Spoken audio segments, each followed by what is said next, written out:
Fala pessoal, sejam muito bem-vindos ao nosso mini curso de docência para professores e instrutores de Jiu-Jitsu. A quem esse mini curso é direcionado?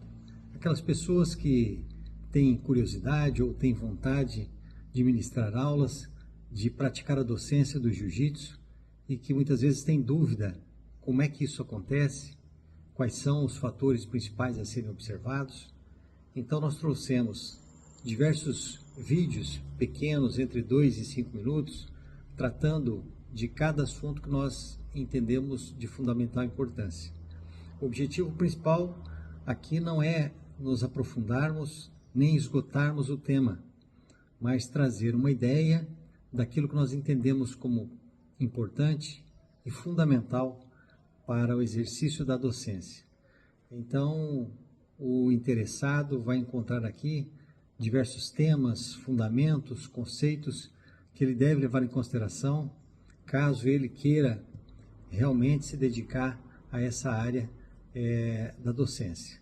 Diferente de competição, diferente da condição de aluno, ser professor é uma missão e exige dessa pessoa dedicação, empenho, paciência, perseverança, para que ele possa fazer um bom trabalho. Então a ideia nossa é trazer essas informações de forma bem objetiva, de forma bem enxuta, para que você possa ter a noção e, caso queira, poder se aprofundar posteriormente. Espero que seja proveitoso para você. Um bom curso a todos, um forte abraço e até mais. Fala pessoal, tudo bem? Então o primeiro vídeo que a gente vai tratar agora é sobre quem é que pode dar aula. A primeira coisa que eu acho importante que todos saibam, e isso o professor já nas primeiras aulas deve orientar os alunos, é no sentido de o que é professor, o que é instrutor e o que é mestre.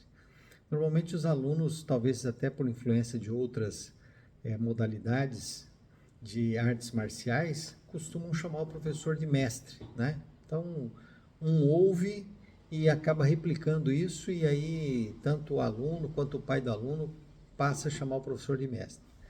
Mas o professor é professor, né? Então, teoricamente, dentro da disciplina e da regulamentação do jiu-jitsu, o professor é aquele faixa preta, tá? Que foi preparado para o desempenho da atividade profissional, né? Da docência. O mestre, ele é chamado assim a partir da faixa coral. Então, a partir do momento que ele pega a coral preta e vermelha, ele é considerado mestre de jiu-jitsu. E o instrutor é o faixa marrom e até o faixa roxa, dependendo das circunstâncias. Então, teoricamente, quem pode dar aula é o professor. E o mestre, é claro. Quem pode o mais, pode o menos. No caso do faixa roxa ou faixa marrom, há alguns quesitos importantes para que a gente possa se lembrar. O faixa roxa, ele pode desempenhar a atividade de monitoria, estando faixa preta presente, estando faixa preta acompanhando presencialmente, quando eventualmente, no desempenho de uma atividade, ele é incumbido de fazer ou de passar alguma técnica. Então, às vezes, o professor pede para um faixa roxa puxar o aquecimento ou para passar uma posição para o pessoal iniciante ou para passar alguns conceitos para esse pessoal iniciante, etc. Então, o faixa preta está presente, está acompanhando para e passo aquelas atividades. O faixa marrom, ele já pode ser um monitor com o acompanhamento do professor dele à distância. Então, normalmente o faixa marrom ele tem uma frequência, ele é o aluno, então ele participa das aulas como aluno e em horários alternados ele pode ministrar essas instruções, por isso ele é chamado de instrutor, mas dentro de uma coerência e dentro de uma orientação do seu professor, tá certo? Então, é dessa forma que acontecem as aulas dentro do jiu-jitsu, em especial dentro da nossa equipe. No próximo vídeo a gente vai tratar um pouquinho mais sobre os requisitos para aqueles que pretendem dar aula, e é um tema um pouquinho mais complexo.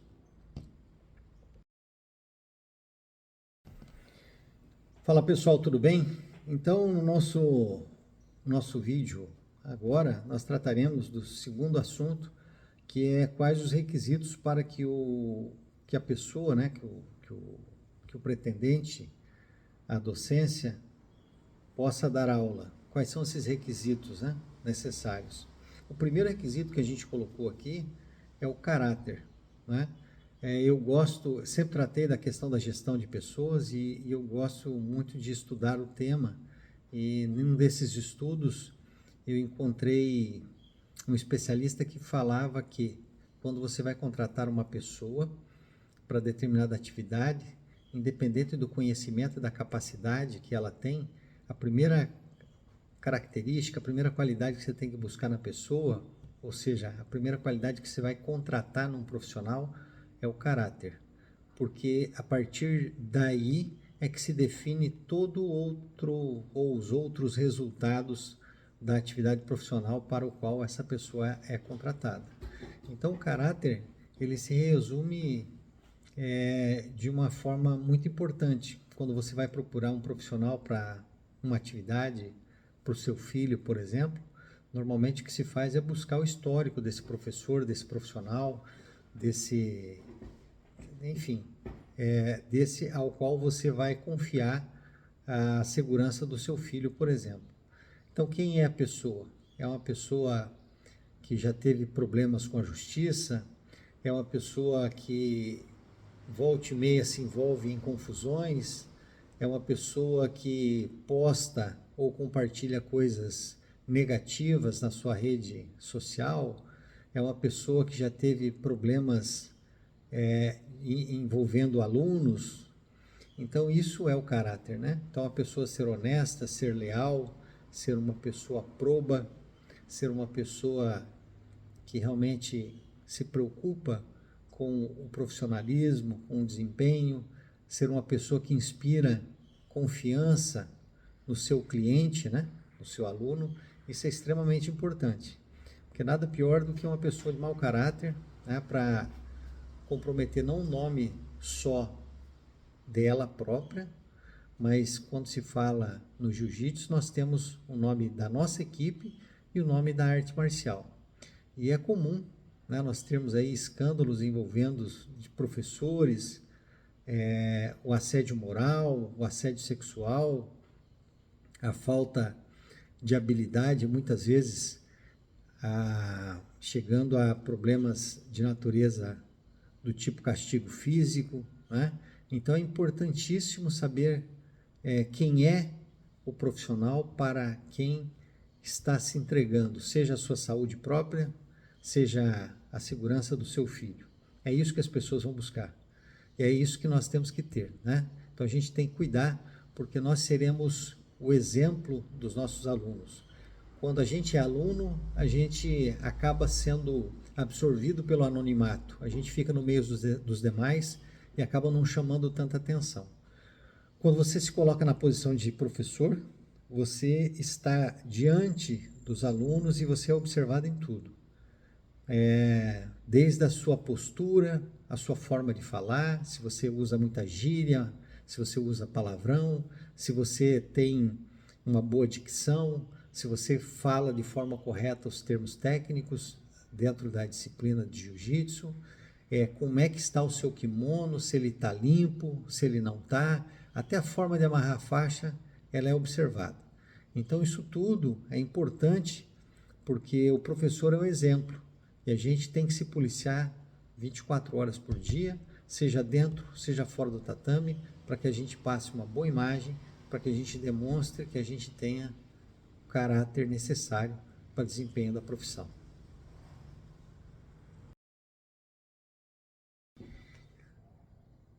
Fala pessoal, continuando aqui, dentro ainda dos requisitos para que o professor possa dar aula, nós colocamos também a necessidade do conhecimento didático e pedagógico do esporte. Isso tem a ver com como é que ocorre o processo ensino-aprendizagem. Ou seja, dar aula para adultos e para criança é a mesma coisa?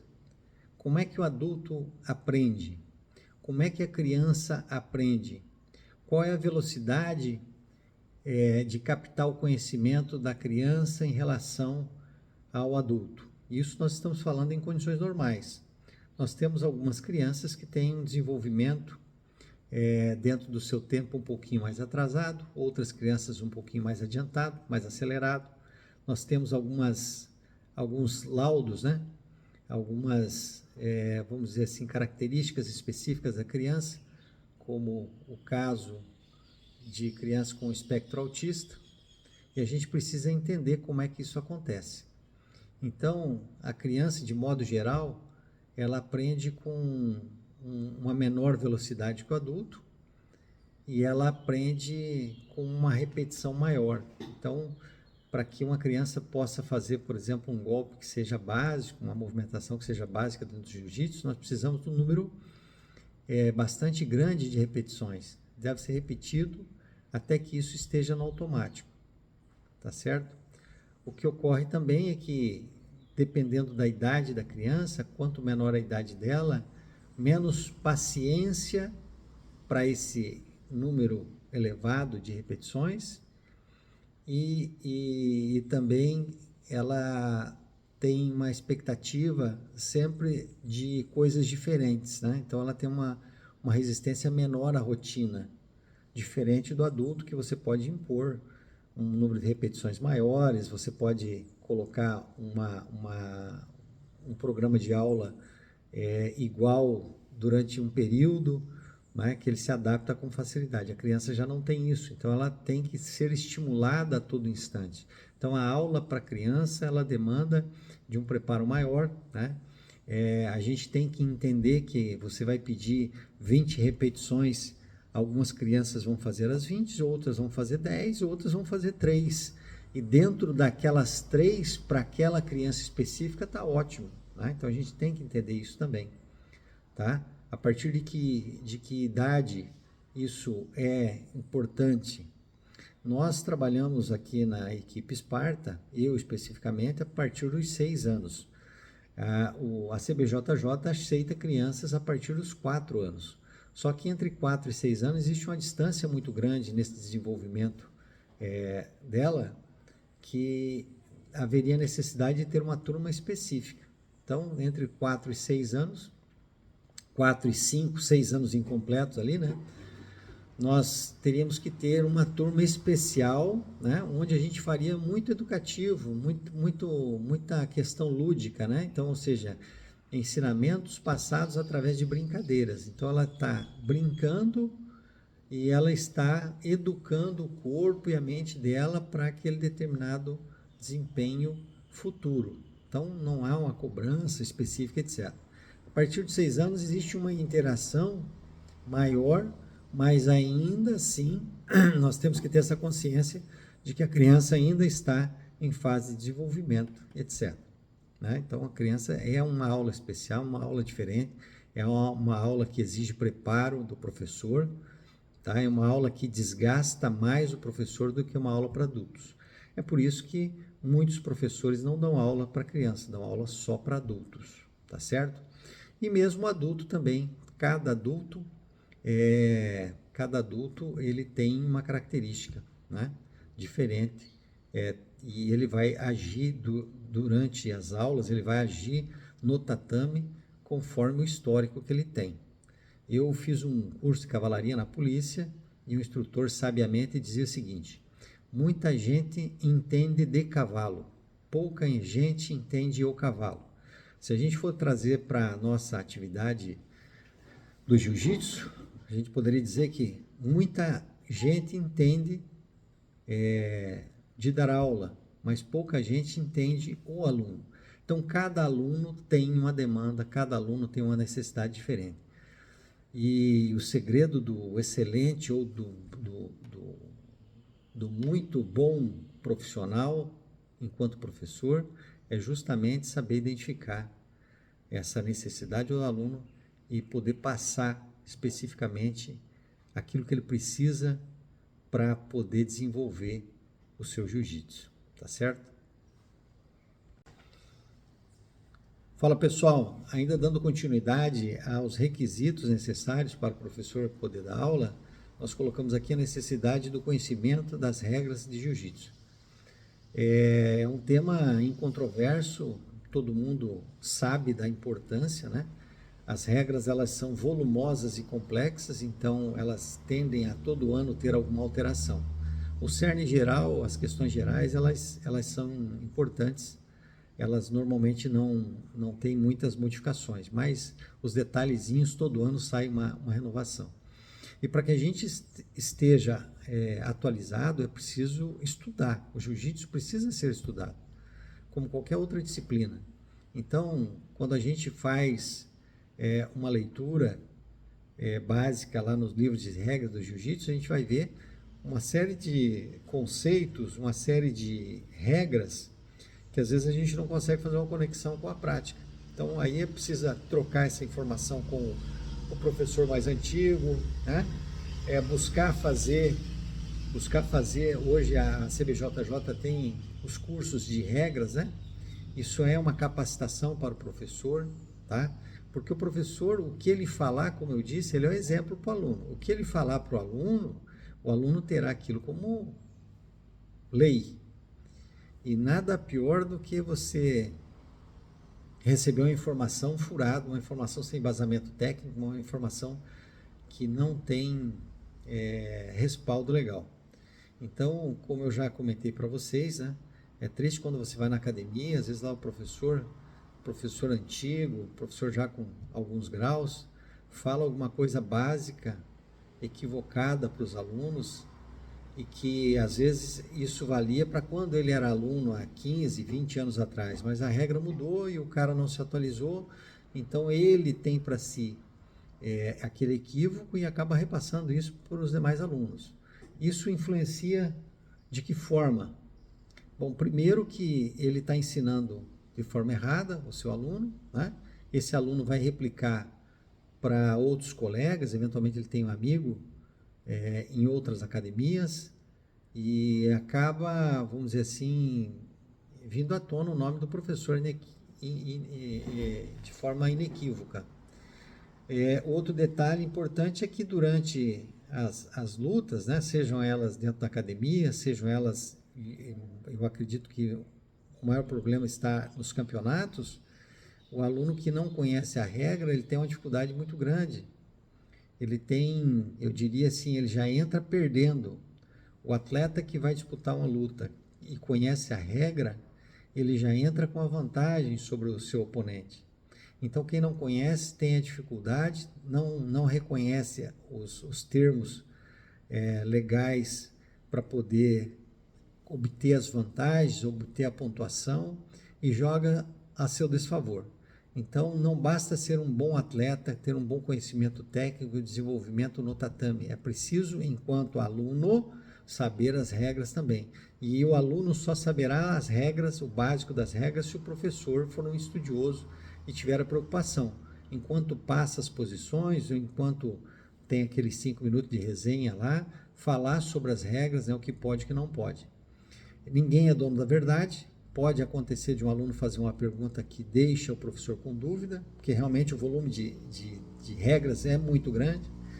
E aí o professor tem que ser aquela pessoa humilde, de dizer, olha, eu não sei, vou verificar e te repasso na próxima aula. Então é importante que a gente estude, que a gente se debruce, que a gente leia, que a gente assista vídeo, que a gente se coloque na condição de fazer o exame, o curso e exame de regras da CBJJ, de forma a garantir que você realmente tenha o conhecimento técnico e você possa passar isso para o seu aluno. Até porque o faixa preta, teoricamente, é um árbitro em potencial. E a qualquer momento você pode ser chamado para arbitrar uma luta, né? E aí você tem que se colocar também nessa função de arbitrar, de reconhecer aquilo que é legal, aquilo que é proibido dentro da regra do jiu-jitsu. Então, estudar regras é fundamental. Fala pessoal, ainda dentro dos requisitos necessários para a atividade docente no jiu-jitsu, nós colocamos a necessidade do conhecimento técnico, né? Aqui nós estamos falando literalmente das posições, dos golpes, né? Da forma adequada de você fazer um aquecimento, Cada equipe, cada linhagem dentro do jiu-jitsu tem, cada escola tem uma característica diferente. O importante é que a gente esteja sempre estudando para entender o que é melhor para o nosso aluno, como é que eu faço render mais a minha aula, né? Então tem aquelas pessoas, aqueles professores mais tradicionais que começam o aquecimento com polichinelo, com flexão de braço, não está errado, né? Tem outros que se dedicam bastante à questão dos educativos, né? Fuga de quadril, rolamento para frente, rolamento para trás. Outros já preferem trabalhar com drill dentro das próprias posições, prevendo aquilo que será trabalhado nas posições principais dentro do jiu-jitsu. O importante é que você tenha o conhecimento de todas essas técnicas e possa variar conforme o momento da aula e conforme o objetivo que se tenha. Diante das técnicas também, nós precisamos entender como é que funciona isso, como é que funciona esse aprendizado. Então, às vezes você vai passar uma técnica para o aluno e ela acaba surgindo do nada, indo para lugar nenhum, né? Então, vamos imaginar que você trabalhou a semana passada uma posição do tipo armlock partindo da montada. Você fez isso, né? E daí na outra aula você passa triângulo partindo da guarda fechada. Então acaba não tendo uma conexão, e aí entra aquela questão pedagógica também, né? E didática, não há uma conexão entre essas posições. Elas são extremamente importantes para o aluno, ele tem que aprender, mas ele não consegue conectar isso, né? Então, como é que começa a luta do jiu-jitsu? A luta começa em pé. Então, a gente precisa, teoricamente, trabalhar, seja dentro da aula, seja em aulas anteriores, né? O início da luta, você começando em pé, e a partir daí você partindo para outras posições. Então, fazer uma conexão com elas. Dentro de uma aula específica, normalmente, vamos imaginar aqui o que seria uma conexão dessa, né? Então, a gente inicia uma queda, caindo dentro de uma guarda, passando a guarda e finalizando. Então, a gente tem um começo, tem um meio e tem um fim. Então, o aluno consegue criar uma sequência de luta para ele, né? Que, de repente, ele pode se identificar. Então, ele sabe que naquela guarda ele vai passar daquela forma, mas para chegar naquela guarda ele precisa derrubar, etc. Ou uma puxada para a guarda, uma raspagem, uma finalização. Então isso é uma sequência lógica, onde você tem começo, meio e fim. E é uma aula, seria um ideal de aula bacana para isso aí, né? E aí dentro disso a gente vai trabalhando ali, vamos dizer assim, o polimento fino, né? A questão mais específica, os detalhezinhos da posição, detalhezinho da técnica. E é preciso repetir isso, tá? Porque não adianta você passar 5 posições num dia, na próxima aula, dessas 5 posições, talvez ele se lembre de 2. Talvez ele se lembre de 2. Então é preciso passar poucas posições e muita repetição, né? Até que você tenha isso de forma automática, que você consiga executar isso sem raciocinar, né? Sem pensar muito na movimentação que você tem que fazer, que nós chamamos dentro da atividade física de memória muscular. E também existe um estudo que diz que para que você possa criar essa memória muscular é preciso que você repita pelo menos 70 vezes determinado tipo de atividade, determinado tipo de movimento, né? Então imagine, às vezes a gente passa qual é o número ideal de repetições dentro da técnica. Você fala, olha, vamos fazer 5 raspagenzinhas dessa. O cara nunca fez, ele fez 5.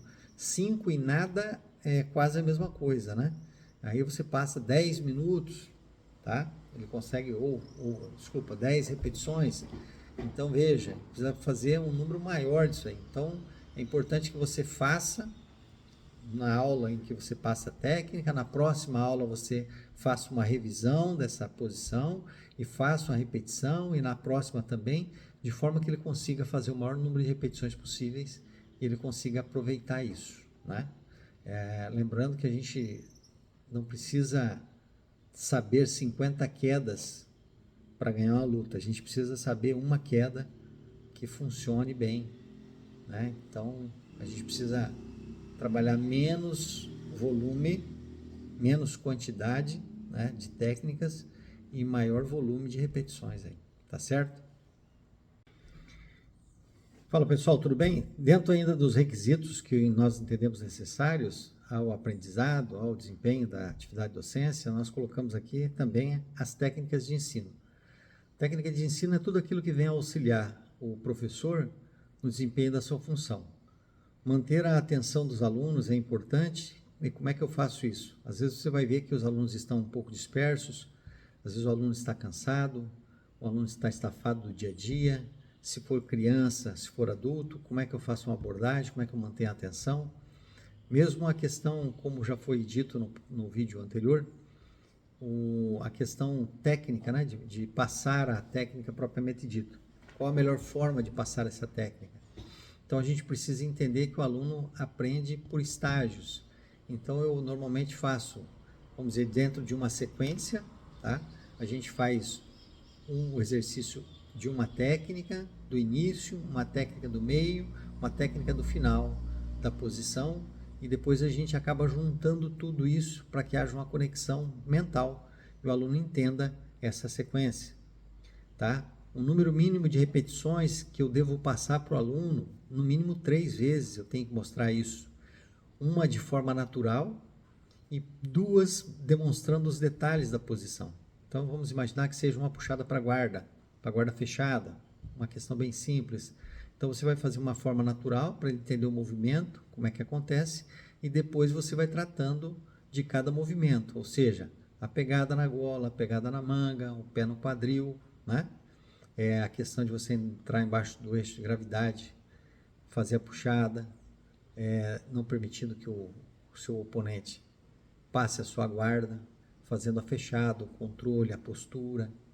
Isso tudo são detalhes que são importantes. Eu estou dizendo no mínimo 3 vezes, nunca menos que isso.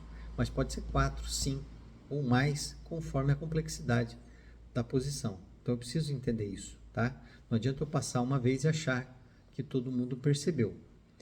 É importante também, eu sempre brinco, né, que quanto mais branca for a sua faixa, mais na frente você deve estar dos demais.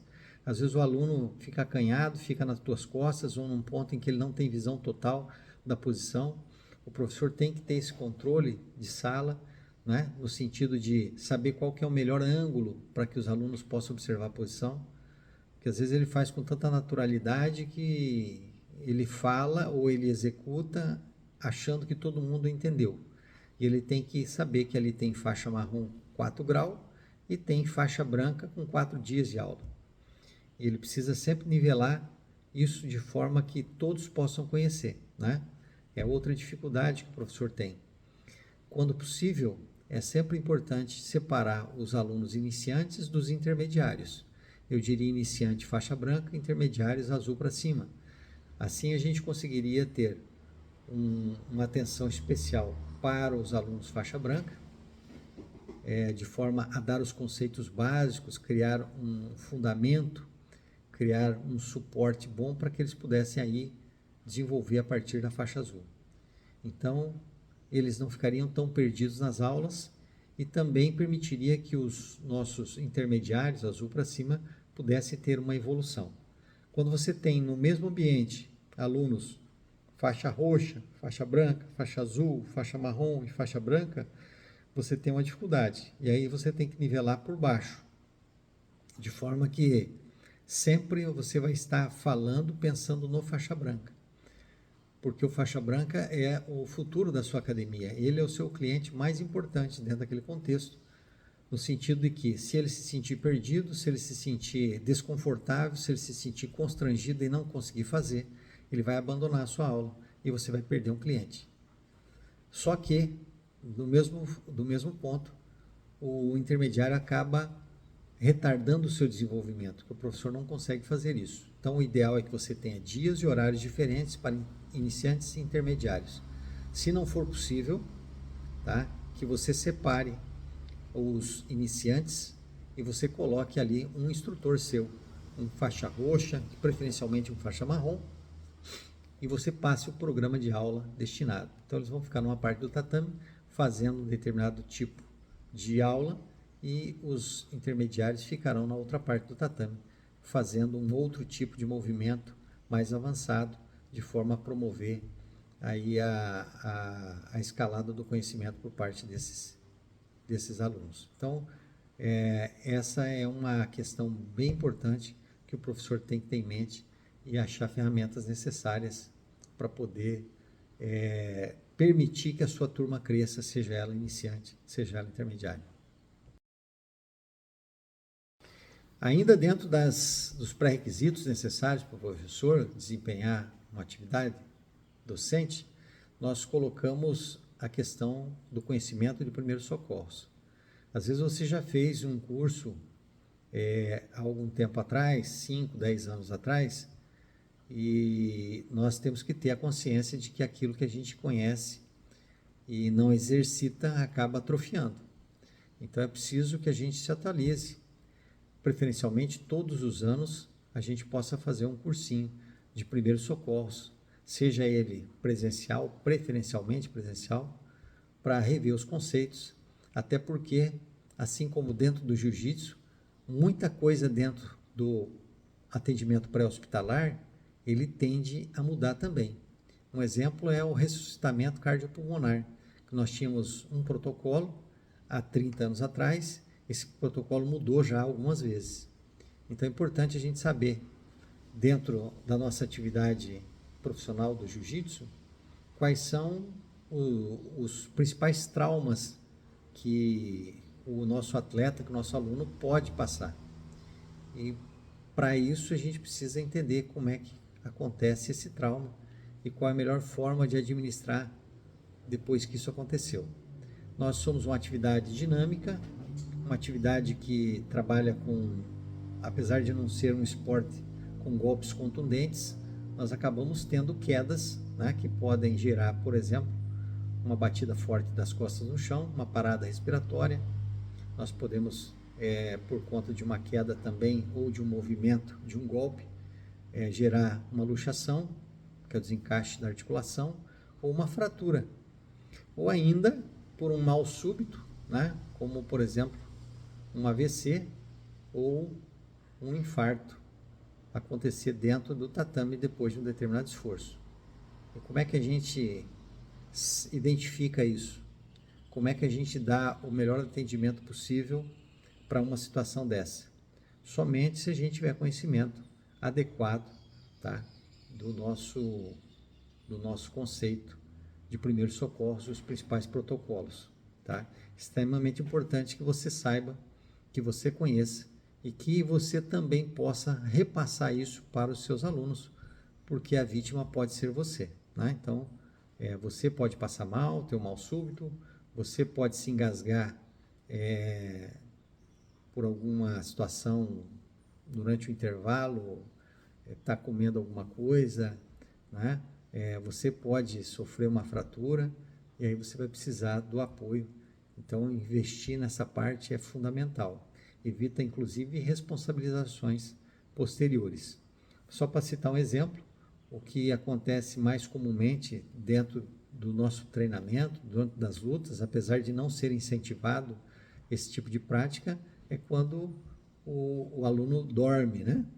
Quando o aluno coloca o outro para dormir, né? Através do estrangulamento ali, ele acaba desmaiando. Né? Então, às vezes, o professor não tem o conhecimento. Os alunos ficam assustados, não se sabe o que deve ser feito. Então, manobras simples, elas garantem a saúde física e psicológica das pessoas, né? E isso é extremamente importante. Então, o conhecimento de primeiros socorros é fundamental, vale a pena investir. Se você quer ser professor ou independente disso, né? Conhecimento que pode salvar vidas, inclusive a sua. Fala pessoal, tudo bem? Outra questão importante que deve ser levada em consideração para aquele que pretende ministrar aula é a possibilidade de estágio. O estágio é uma oportunidade que o futuro docente tem de, acompanhado e orientado pelo seu professor titular, poder ministrar aulas de forma direcionada.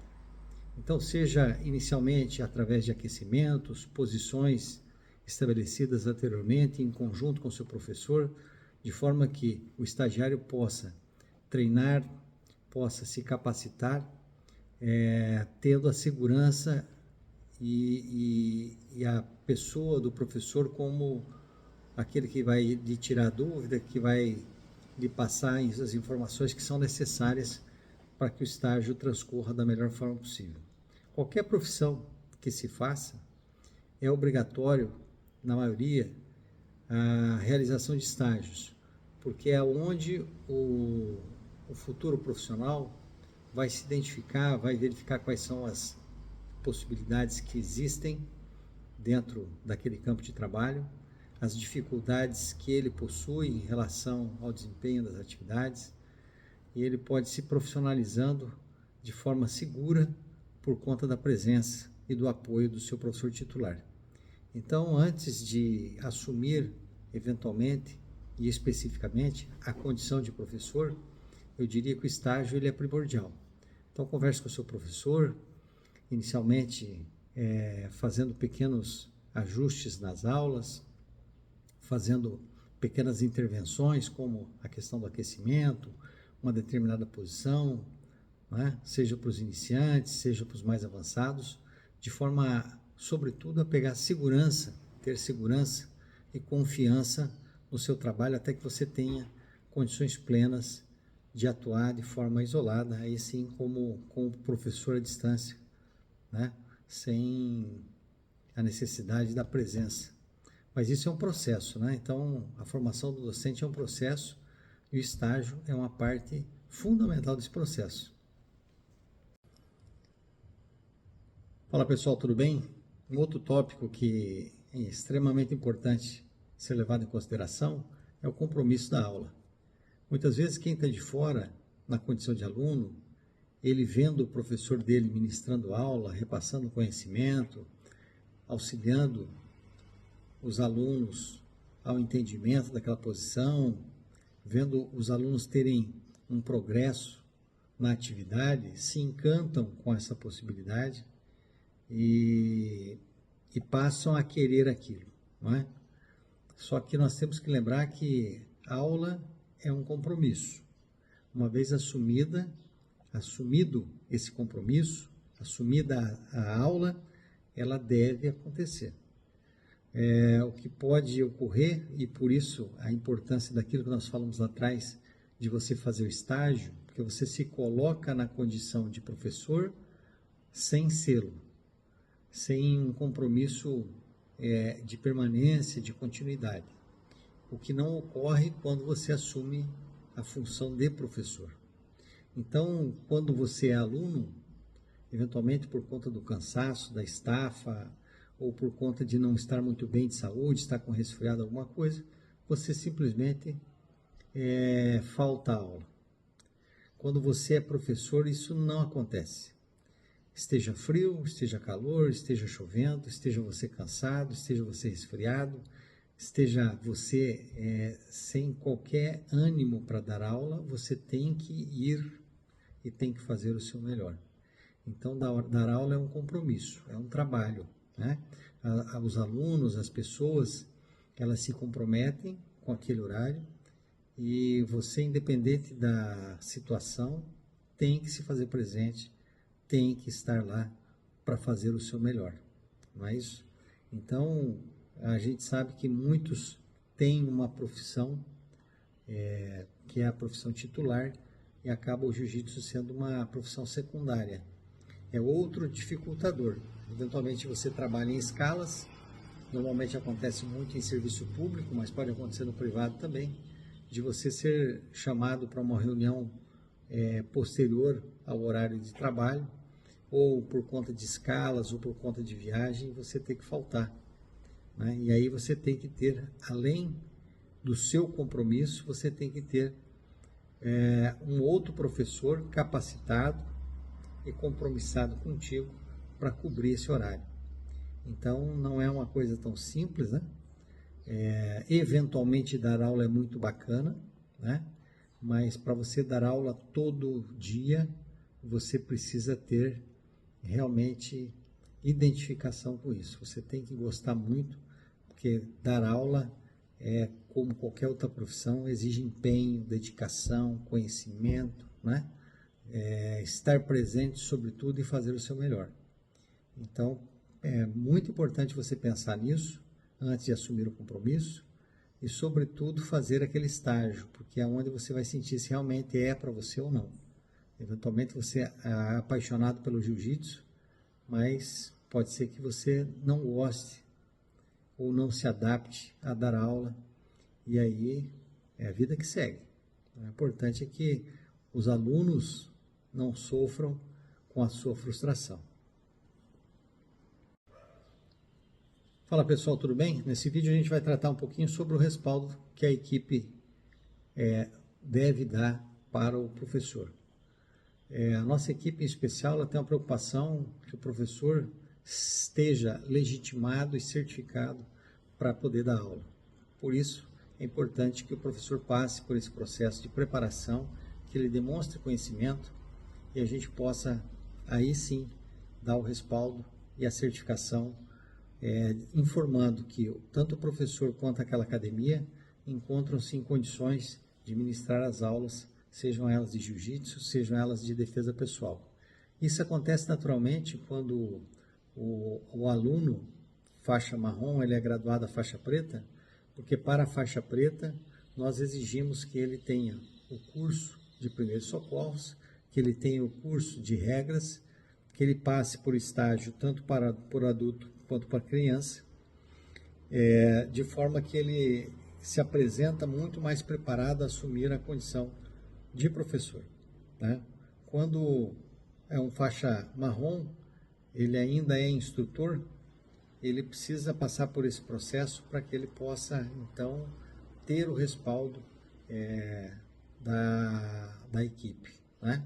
Existe um contrato que é firmado entre o professor que dá aula e a equipe, porque toda essa parte de preparação, de apoio, de coordenação, ela gera custos, né? De tempo, inclusive custos financeiros. Então, existe um contrato que é firmado entre o professor que ministra ou que vai iniciar o ministério das aulas, junto à coordenação geral da equipe.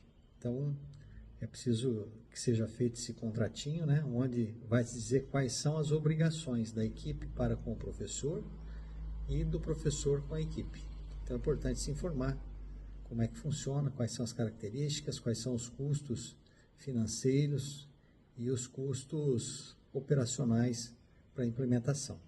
Tá certo? Fala pessoal, tudo bem? Nessa aula a gente pretende falar um pouquinho sobre as circunstâncias de dar aula, né? Principalmente relacionado ao local, regime, etc. Normalmente o professor iniciante, ele tem em mente que ele quer dar aula, mas não sabe aonde nem como. Então, uma sugestão que a gente sempre dá é que procure uma parceria, uma outra academia, por exemplo, a academia de musculação, que tenha um espaço onde possa ser ministradas aulas em parceria. Normalmente, nesses locais, o que existe em relação à mensalidade são estabelecer um valor de mensalidade, onde cada uma das partes dessa parceria ficaria com 50%. Vou dar um exemplo aqui para ficar mais claro. Então, existe uma academia de musculação que tem um espaço vago, o professor faz uma parceria, entra em contato com a administração da academia, faz uma parceria com essa academia e se propõe a dar aula, bem recebido, bem aceito, e estabelecem em conjunto o valor de mensalidade de R$100. Ao final, R$50 seria do professor de jiu-jitsu e R$50 seria para o dono da academia, tá certo? Que cede o espaço. Parceria indica que ambos os lados estão promovendo ao outro algum tipo de benefício. Então, por exemplo, além do valor monetário, o aluno de jiu-jitsu que vai para o jiu-jitsu tende também a passar a frequentar a academia de musculação. E a academia de musculação e outras atividades tendem também, em conhecendo, a acabarem treinando jiu-jitsu. Então existe essa sinergia no sentido de estimular o aumento de alunos naquele estabelecimento, consequentemente, um fluxo maior tanto no jiu-jitsu quanto na musculação. Então isso é muito comum, essa parceria, e ela vale a pena ser pensada. Diferente, por exemplo, de você assumir aluguel de uma sala, água, luz, telefone, ar-condicionado, etc. Fala pessoal, tudo bem? Nós vamos tratar agora um pouquinho sobre business. Então, o jiu-jitsu ele tem que ser encarado, para você que vai dar aula, como um negócio. Se você encara o jiu-jitsu como uma instrução, onde você ministra gratuitamente ou como um hobby, muito provavelmente você não terá grandes retornos por parte disso. Uma vez professor, que é uma profissão, tem todo o aspecto técnico e legal como profissão, ele deve ser valorizado como um negócio, como tal, qualquer prestador de serviço. Então, da mesma forma que você repassa o conhecimento ao aluno, você é remunerado de forma justa por conta disso. Então, essa é uma parte importante que a gente tem que encarar. Outra coisa relacionada ao jiu-jitsu como negócio, a gente tem que entender como é que um negócio funciona, como é que ele dá certo, quais são as importantes observações que devem ser tomadas. A aula experimental. Normalmente, o interessado entra em contato com o professor pedindo para fazer uma aula experimental. É importante que essa aula seja agendada para que você saiba exatamente o dia que a pessoa vai chegar na sua academia e você possa recebê-la de forma adequada, já com um programa de recepção, ou seja, dentro de uma aula experimental, o que é importante que eu passe para o meu aluno, meu futuro aluno, meu potencial cliente, né? Porque jiu-jitsu como negócio, o aluno não é só um aluno, o aluno é um cliente. E aí você tem que pensar naquilo que você vai passar naquele primeiro contato, porque a primeira impressão é que fica como uma impressão boa. O que é que vai fazer com que esse aluno ele se sinta estimulado em continuar, em voltar para a minha aula. Feita essa aula experimental, é importante que a gente não esqueça daquela ficha de matrícula. Essa ficha de matrícula ela traz a identificação da pessoa, traz as informações básicas sobre data de nascimento, o telefone dela, um termo de responsabilidade relacionado aos eventuais acidentes que podem acontecer, isso é extremamente importante, juridicamente falando, para o professor, e também fala sobre o direito de imagem, onde o aluno autoriza o professor e a academia o uso dos seus dados pessoais e de imagem para fins lícitos de divulgação do jiu-jitsu e da academia. Esse é um ponto importante. Para que você comece bem, você vai começar a dar aula, fica mais fácil, inclusive, a questão da padronização dos kimonos. Isso é outra coisa que parece sem importância, mas tem uma relevância significativa, que é a padronização dos kimonos. Então, você estabelecer, por exemplo, uma cor de kimono para os iniciantes, vamos imaginar que todo faixa branca só vai poder usar kimono azul.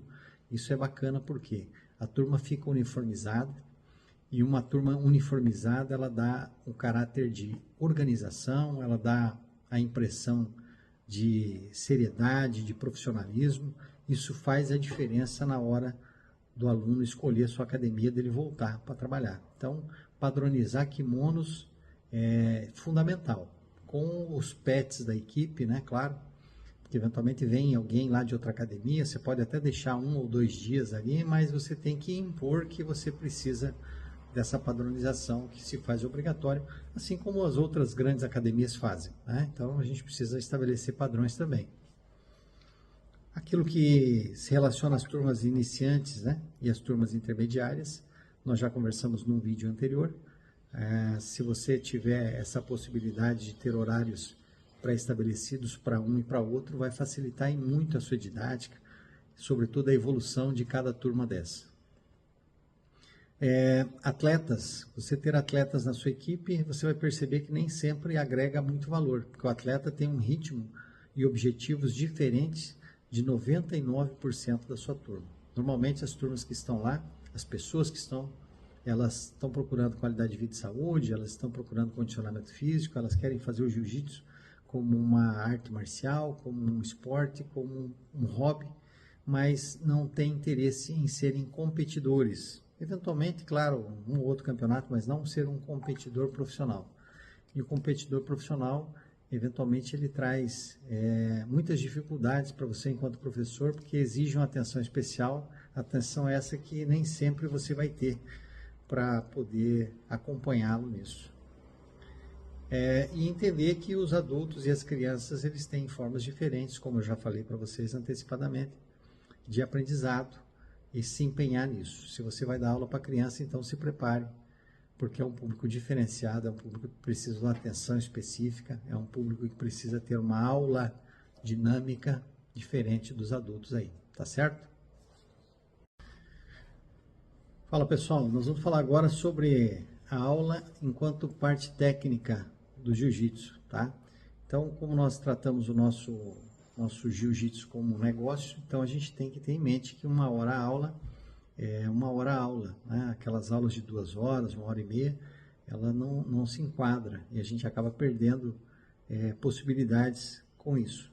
Então a aula ela deve variar entre 50 e 60 minutos no máximo e ela deve se compor de uma parte de um aquecimento, as posições principais ali da luta, a luta no final, né?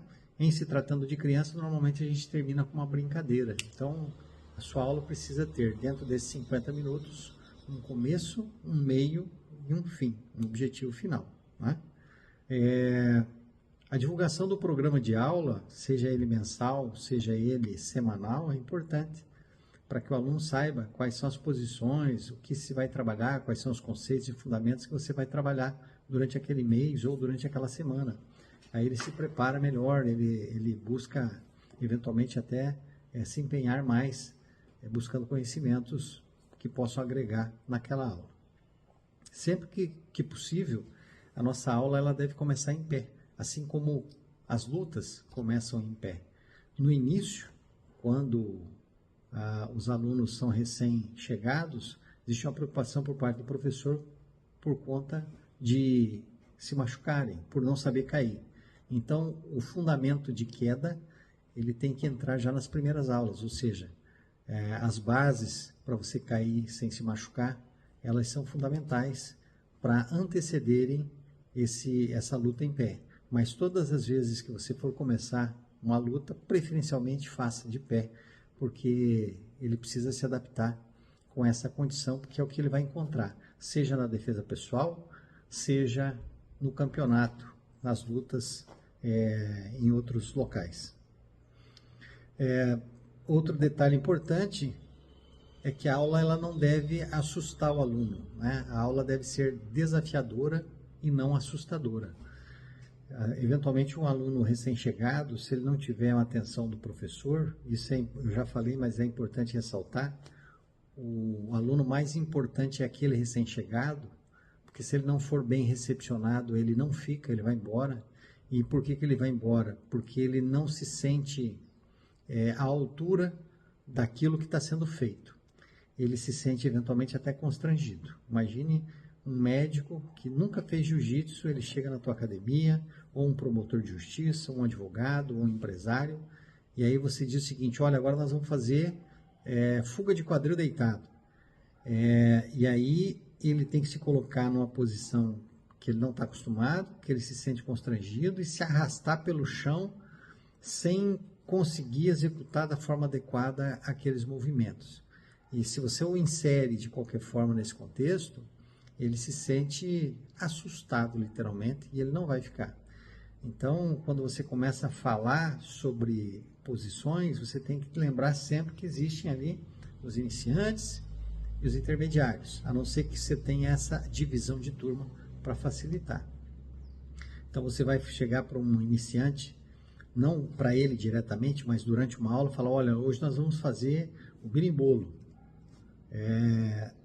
Aí o cara já fala, meu Deus, o que é isso? Será que é de comer? Então ele fica preocupado, ele fica constrangido, ele não vai conseguir fazer, às vezes nem o intermediário faz bem feito, né? Que dirá o iniciante. Então ele se sente deslocado. E aí qual que é o feedback que ele dá da aula? Fala, como é que foi? Ela fala, não entendi nada, muito difícil, estou deslocado, não gostei. Então, quando é que ele gosta da aula? Quando ele se sente desafiado e ele consegue fazer alguma coisa que ele não sabia, que ele não conhecia. Então, é muito importante que o professor tenha isso em mente para que a aula dele seja desafiadora, mas não seja assustadora. Jiu-jitsu quanto negócio, é importante que o professor tenha, como eu já falei no vídeo anterior, alguns requisitos e algumas preocupações. A primeira delas é o cadastro na CBJJ, a nossa Confederação Brasileira de Jiu-Jitsu. Ela precisa ter esse teu cadastro, preferencialmente. Tem professor que dá aula sem cadastro? Tem. Mas o ideal é que você tenha, assim como o advogado tem na OAB, o engenheiro tem o seu certificado registrado, é importante que o professor de jiu-jitsu também tenha, como algo que vai dar respaldo que ele realmente é faixa preta, né? Assim como a OAB confirma que aquela pessoa formada em direito, ela é advogada por ter passado por aquele processo todo, a CBJJ também exige alguns critérios e registra o nome do profissional que lá está. Então isso dá um respaldo também para o professor. A atualização profissional, nós já falamos da importância do professor ter o conhecimento didático, conhecimento das regras, conhecimento das técnicas, da nomenclatura correta de cada posição. Existem nomenclaturas que elas têm um caráter pejorativo, né? Nós já falamos ali da posição norte-sul, que até pouco tempo se utilizava outra nomenclatura de caráter pejorativo. Isso gera desconforto, né, entre os participantes, às vezes mulheres, né, que estão inseridas no processo de aprendizagem. A questão do marketing pessoal, o professor tem que ter um cuidado bastante grande, eu já falei também, né, a sua imagem, o nome e a imagem do professor é o que ele tem de mais valioso. Se ele perder o nome, se ele perder a imagem, realmente ele acabou para o jiu-jitsu, provavelmente acabe para a vida profissional em outras áreas também. Então tem que ter esse cuidado do que eu posto na minha rede social, do que eu compartilho na minha rede social, né? Então a gente vê eventualmente professores de jiu-jitsu postando fotos com um copo de bebida, né? Todo mundo sem camisa, abraçado com um copo de chopp, fumando, narguile, enfim, andando de veículo sem cinto de segurança, andando de moto sem capacete. Quer dizer, são situações que não agregam nada para aquilo que a gente falou, da questão do caráter do professor, né? Isso demonstra, muitas vezes, falha em algum aspecto que vai trazer prejuízos para o aluno. Então, observem com bastante atenção esse tipo de coisa. Cuidado com a aceitação de novos alunos, né? O aluno às vezes vem de outras cidades, vem de outras equipes. Procure saber quem é aquele aluno, procure saber por que ele saiu, se é uma mudança necessária por conta da atividade profissional, né? Ou se ele mudou de equipe, eventualmente ele teve um problema sério com o professor lá, e você não é obrigado a aceitar ninguém na tua academia, né? Então, eventualmente ele chega falando mal do professor antigo, e se ele fala mal do professor antigo, ele vai falar mal de você também. Então tem cara que não agrega, tem cara que vai trazer conflito para dentro da tua casa. Então tenha um cuidado bastante grande. Você não é obrigado a aceitar ninguém na tua academia, tá certo? E se você perceber que a pessoa não vai trazer benefícios, não aceite, porque depois para tirar é complicado, né? Gera um sério transtornos. Tratar todos sem privilégios, essa é uma questão bastante importante, né? Em relação ao professor ali, ele tem o poder de graduar ou deixar de graduar o aluno, mas ele tem que ter critérios objetivos, subjetivos também, mas objetivos principalmente, para que possa ser mais justo possível e que não pareça que ele está privilegiando alguém por conta da amizade ou qualquer outro tipo de interesse. Postura ética e moral, nós já falamos, né? Do caráter do professor. Então, temos que ter um cuidado especial com as crianças, um cuidado especial com as mulheres inseridas nesse processo, um cuidado especial com todos os nossos alunos, com todos os nossos clientes, para que não haja qualquer tipo de interpretação que possa colocar em dúvida a conduta do professor. Ok?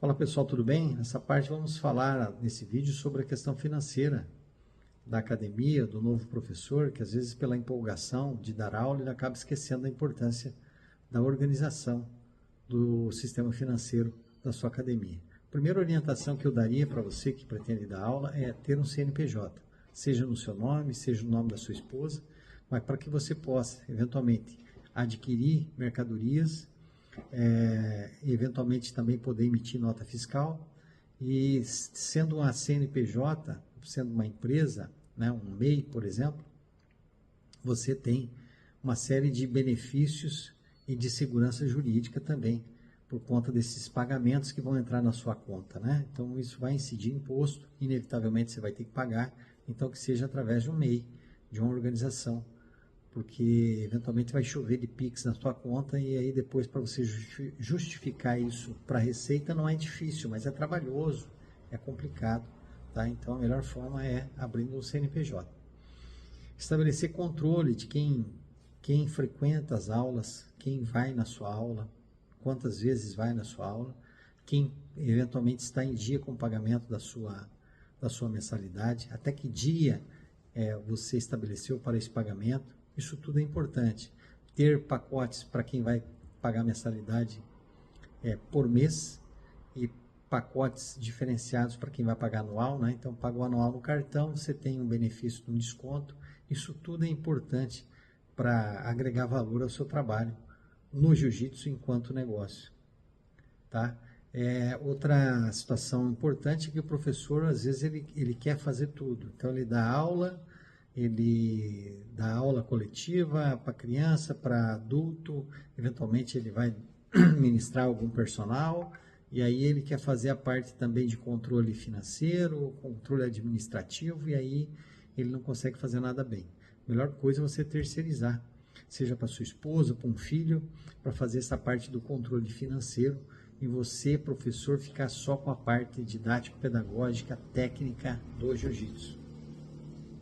Você também pode agregar na sua academia outros produtos que vão trazer mais lucratividade, né? Mais recursos para você, para a tua equipe. É o caso de você, eventualmente, os uniformes que são vendidos, os materiais, né? Como garrafinha, protetores bucais. Você pode trabalhar aulas particulares para, eventualmente, quem tem um pouquinho mais de dificuldade ou que não tem aquele horário específico para estar durante a aula. E também mini cursos como curso de defesa pessoal para mulheres, curso de defesa pessoal geral, né, para iniciante, para intermediário. Isso tudo agrega valor para a tua equipe, para a tua academia também. Questão de misturar o dinheiro particular com o do seu negócio é um outro problema sério, né? Então, vamos dizer que um aluno lá pagou uma mensalidade de R$100 para você em dinheiro, em espécie, você colocou ali na bolsa, né? E aí você vai passar no mercado para comprar qualquer coisa, e aí ao invés de você usar o seu cartão pessoal, você acaba usando o dinheiro dessa mensalidade, e aquilo ali você trocou os R$100, a mensalidade já foi. Então você não vai ter um controle financeiro e monetário. Então é importante que você tenha controle. O dinheiro da academia e o dinheiro pessoal é pessoal. O dinheiro da academia ele serve para pagar as despesas da academia e 30% desse valor é importante que você guarde como uma reserva para futuros investimentos. 30%, 35% disso. Você até pode tirar uma parte desse valor, não dos 35%, mas daquilo que arrecada. Vamos dizer que eu paguei todas as despesas da equipe, da manutenção da academia, me sobrou R$5.000, vamos dizer, naquele mês. Então, você vai tirar 30% de R$5.000, vamos dizer R$1.500, para você fazer o caixinha, e os outros 3.500 você poderia utilizar aí sim como um prolabore, como um salário seu em relação à empresa, né? Mas isso tudo tem que ser estudado com bastante cautela para que você não inviabilize seu negócio, né? A maioria das academias que fecham, elas fecham porque os professores não têm controle de quem paga, quem não paga. O dinheiro que entra, ele se mistura com o particular, com o da empresa, e aí não há uma sustentabilidade do negócio e acaba, então, fechando as portas. Ok? Então, essas são algumas dicas relacionadas à parte financeira, que é tão importante quanto qualquer outra função dentro da academia para manutenção e sustentabilidade do seu negócio. Fala pessoal, tudo bem? Nós vamos falar um pouquinho sobre o marketing empresarial, marketing da empresa, da tua equipe. Imagine a sua academia, como é que você vai fazer o marketing dessa empresa. A primeira coisa que eu sugeriria é que você não misture no mesmo canal da rede social o marketing pessoal seu com o marketing da tua equipe. Então, o ideal é que você tenha dois perfis, um para você enquanto pessoa e o outro para você enquanto professor, enquanto empresário do jiu-jitsu, para que você possa postar situações diferentes. Algumas até cabem nos dois ambientes, mas a maioria delas tem que ser separado para criar um ambiente diferenciado. O que você posta? O que você vai postar nessa rede social da tua equipe, né? Qual é o objetivo que você tem com essas postagens? Então, muitos professores, eu já conversei isso num nivelamento que nós tivemos com os professores recentemente, muitos professores postam posições, golpes, né? Passagem de guarda, armlock voador, entre outras situações. Quem é que vai se aproveitar disso, né? Dessas informações? Normalmente já é quem já faz o jiu-jitsu, quem participa de alguma academia, etc. Tá certo? Se você quer divulgar o que você faz para quem já faz jiu-jitsu, vamos imaginar que o seu objetivo seja trazer alunos de outras academias para a sua academia. Aí eu acredito que estaria dentro de um critério razoável, né? Mas a gente tem que pensar que o que a gente quer, na verdade, ou deveria querer, é trazer pessoas que não fazem jiu-jitsu para dentro da nossa academia. Então, eu passar um armlock voador vai ser de pouco proveito para essa pessoa, porque ela vai ter uma infinidade de posições de jiu-jitsu que serão incógnitas para ela, porque ela desconhece a técnica, a finalidade, o objetivo, o fundamento e etc. Então, a gente tem que... Quem entra numa academia de jiu-jitsu está procurando o quê, né? Essa é uma pergunta que a gente deve fazer para o nosso aluno quando ele chega no primeiro dia. Qual é o seu objetivo? E a gente vai perceber que normalmente eles querem, primeiro, qualidade de vida e saúde, eles querem ter uma atividade física que lhes permita a perda de peso indiretamente, quer aprender defesa pessoal para se manter seguro, né? Ele tem uma certa dificuldade de se postar ou falar em público, ele quer ter mais segurança, etc. Então, vídeos que tragam essas informações de uma forma criativa podem ser mais estimulantes para que a gente possa trazer mais clientes do que aquelas situações em que eu posto vídeos técnicos do jiu-jitsu especificamente, né? Então, isso é uma coisa que nós devemos pensar. E a outra questão nesse contexto do marketing é a gente entender que a nossa academia não é uma equipe de competição, né? Então, a gente não está competindo com ninguém. A nossa equipe é uma equipe que a gente sugere sempre que as pessoas possam participar de campeonatos como uma forma de desafio pessoal delas, né? Se colocar, eu sempre digo, se colocar numa situação de desconforto, onde você não conhece o outro, você vai entrar numa arena de combate sem conhecer, sem saber o que o outro vai fazer, né? Você sempre se coloca numa situação de vulnerabilidade. Isso para o nosso crescimento pessoal é fundamental. A gente aprende a controlar medo, controlar a ansiedade, a gente aprende a dosar força, a gente se aprende a sair da nossa zona de conforto. Então é fundamental. Mas de 100% dos nossos alunos, ou dos alunos do mundo todo, 98% não são competidores. Então, o nosso foco não é a competição. O nosso foco sempre é o nosso aluno como cliente. É trazer para ele o maior benefício possível dentro daquilo que ele espera, né? Aquela ideia que eu passei lá atrás, num dos vídeos, em que a gente tem que conhecer o jiu-jitsu, mas a gente tem que conhecer também cada aluno, o que é necessário para que cada aluno possa se desenvolver dentro do jiu-jitsu. Muito bem, pessoal, nesse vídeo a gente vai falar um pouquinho sobre o novo sistema de graduação, que é novo para a nossa equipe, mas não é novo na Confederação Brasileira, que isso já existe há muito tempo, nós não implantávamos por algumas questões técnicas, mas agora passaremos a implantar a partir de 2025, onde a gente vai implementar essa nova configuração a fim de garantir que o aluno, estamos falando de kids, né, de crianças, esteja mais motivados para que permaneçam na atividade do jiu-jitsu. As crianças elas têm uma percepção de tempo diferente dos adultos. Então perceba que um adulto tem uma paciência maior de esperar, por exemplo, receber um grau em 6 meses, normalmente meio e final de ano. A criança, ela recebe um grau ali no mês de junho, depois ela vai receber outro lá em dezembro, então é um espaço muito grande para ela. Ela não sente progressão e a tendência dela desanimar, dela se sentir desmotivada é maior. Lembra que eu falei que a importância de a gente manter a motivação? Então, talvez esse seja um dos fatores que faz com que as crianças desistam mais do jiu-jitsu, né? Muitas vezes o pai não tem aquela capacidade, aquele empenho de manter, de se esforçar, né, no sentido de manter o filho, e ele acaba indo para o futebol, ele acaba indo para o ping-pong, para qualquer outra atividade, por conta de que lá é mais legal, porque os resultados vêm mais rápido, etc, etc, etc. Então, o que nós vamos fazer agora, a partir desse ano, nós teremos, em vez de 2 exames de faixa para os kids, nós teremos 3 exames de faixa. E aqui, para fim de conhecimento, entenda kids aquele entre a faixa cinza e a faixa verde.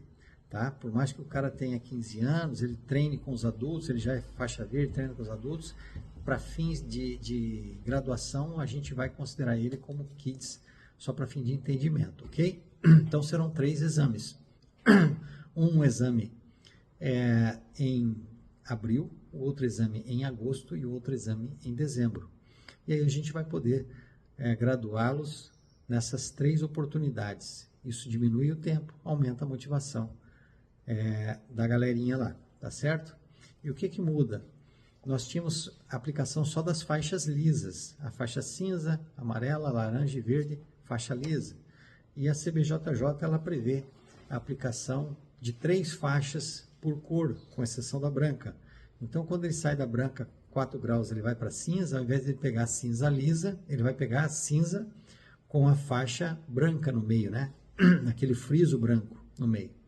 Quando ele for sair da faixa cinza com branco, ele vai para a faixa cinza lisa e depois ele vai para a faixa cinza com preto. Quando ele for para amarela, ele vai para amarela com branco, depois para amarela, depois para amarela com preto. Cada faixa dessa tem 4 graus, como se fosse nas faixas normais, como nós fazíamos anteriormente. O que acontece é que agora o aluno tem a possibilidade, principalmente o professor tem essa flexibilidade de manter o aluno naquela cor de faixa por mais tempo. Então ele sai dali, ele troca de faixa estando mais preparado. O que acontecia antes é que eventualmente o aluno chegava ali com 7 anos, 8 anos de idade na faixa amarela, né?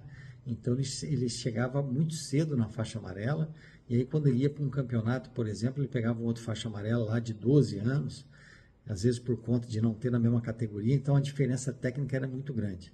Então aqui a gente consegue controlar a idade do aluno, tá? Entre os 4 anos de idade e os 15, de uma forma bem melhor. O professor tem mais condição de manter isso de forma mais adequada. E ele sai mais preparado de uma faixa para outra. E o aluno se mantém mais motivado para isso, tá certo? Os pais também tem que entender como é que funciona isso, né? Principalmente nos kids, porque eles são a parte fundamental nesse processo todo. Lembrando que para os kids a gente cobra não só o conhecimento técnico, saber fazer a posição lá no jiu-jitsu, no tatame, mas também a gente cobra o desempenho escolar. É uma parte muito importante a gente cobrar, enquanto professor, desempenho escolar. E eu, particularmente, peço até que os alunos levem lá o boletim escolar para me dar uma olhada. E a participação em casa, auxiliar em casa, né? Ajudar a lavar a louça, pelo menos arrumar a sua cama, se a sua idade é muito pequena. Isso tudo é importante.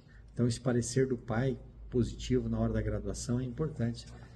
Que o aluno conheça, saiba, pratique, porque a gente é o grande auxiliador, tanto da escola quanto dos pais também. Porque o nosso objetivo não é só formar profissionais do jiu-jitsu, mas também formar cidadãos, né, competentes e responsáveis para a nossa convivência social. Fala pessoal, tudo bem? Então a ideia de gravar esses vídeos é para trazer uma noção para aqueles que eventualmente pretendem dar aula, que é uma atividade complexa, é uma atividade que exige empenho, dedicação, é uma atividade que exige muita paciência e perseverança por parte do professor. Então, como qualquer outra atividade profissional, ela deve ser encarada como um negócio de responsabilidade e o nosso aluno é o nosso cliente. Os assuntos que foram tratados aqui, eles foram tratados de forma superficial, sem aprofundamento em nenhum deles, cujo objetivo não é esgotar o tema, mas trazer uma noção geral para vocês daquilo que é necessário, quais são os pré-requisitos, né? Das características que são inerentes à figura do professor. Eu espero que tenha esclarecido muita coisa e, sobretudo, o objetivo principal desses vídeos é chamar a atenção de vocês para a responsabilidade que vocês têm. Querem fazer, né? Então se preparem, tenham condições não só físicas. Quando se fala em jiu-jitsu, pensa muito na condição física, né? De estar bem treinado, etc. Mas percebam que essa atividade docente, ela vai muito além da questão física especificamente, tá certo? Espero que tenha ajudado vocês a esclarecer. Qualquer dúvida que vocês tenham, por favor, nos procurem, porque a sua dúvida pode ser a dos demais e caso eu também tenha dúvida, aprenderemos juntos, tá certo? Um forte abraço, muito obrigado pela atenção e até mais.